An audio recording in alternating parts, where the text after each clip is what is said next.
গত শীতে আমার একটু কাশি হয়েছিল, কিন্তু সেই কাশি এত বেড়ে গেল যে ফুসফুস পর্যন্ত ভরে গিয়েছিল। মিষ্টি কফ সিরাপ খেয়েও কোনো কাজ হয়নি। তখন আমি ঠিক করলাম এবার সিরাপ নয়, দেশীয় কফ সিরাপ খাবো। জলে দিলাম আদা, গোলমরিচ, দারচিনি, তুলসী আর লবঙ্গ। ফুটতেই শুরু হলো ম্যাজিক। আদা গলার জ্বালা কমায়, গোলমরিচ শরীরের ওষুধ পৌঁছতে সাহায্য করে, দারচিনি আর লবঙ্গ জীবাণুর বিরুদ্ধে লড়ে, তুলসী বাড়ায় শরীরের রোগ প্রতিরোধ ক্ষমতা।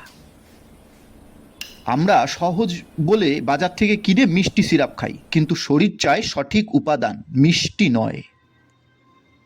তা দারুণ।